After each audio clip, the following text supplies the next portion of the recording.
নমস্কার, কেমন আছেন সবাই? শেয়ার গৃহকোণে সকলকে স্বাগত। আজ আমি বানাবো পনিরের নিরামিষ পাতলা ঝোল। এই গরমের মধ্যে পনিরের পাতলা ঝোলটা কিন্তু খেয়ে অনেক তৃপ্তি পাওয়া যায়।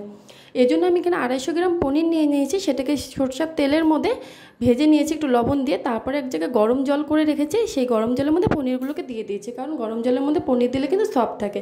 তারপরে আমি জিরে, তেজপাতা, শুকনো লঙ্কা, গোটা গরম মশলা এবং এলাচ দিয়ে আমি ফোড়ন দিয়েছি। আর এখানে আমি দুটো আলু কেটে রেখেছিলাম, সেই আলুগুলো দিয়ে কষাতে দিয়ে দিলাম। আর আমি আদা আর লঙ্কা এখানে বেটে নিলাম। বেটে নেওয়ার পর সেই মশলাটাও আমি দিয়ে দিলাম। আর এখানে আমি একটা মশলা বানিয়ে নেব, জিরে গুঁড়ো, ধনে গুঁড়ো, লঙ্কা গুঁড়ো এবং হলুদ গুঁড়ো। এটাকে ভালো মতন গুলিয়ে নিয়ে আমি এটাও দিয়ে দিব। আর তার সঙ্গে আমি লবণ দিয়ে দিব। আমি কিন্তু আগে লবণ দিইনি, কারণ আমি লবণটা এখন অ্যাড করব। আমি মশলাটা দিয়ে খুব ভালো মতন এবার একটু কুক করে নিব, যতক্ষণ হলো এটা তেল বেরিয়ে না আসছে। আর পরিমাণ মতো চিনিও দিয়ে দেবো। আর পনিরের তরকারি চিনিটা কিন্তু মাস্ট। এই দেখুন, এখানে খুব ভালো মতন মশলা থেকে তেল ছেড়ে দিয়েছি। এবার আমি জল থেকে তুলে রাখা পনিরগুলো দিয়ে দিলাম। এরপর আমি আরেকটু কিছুক্ষণ ভালো মতন কষিয়ে নেব।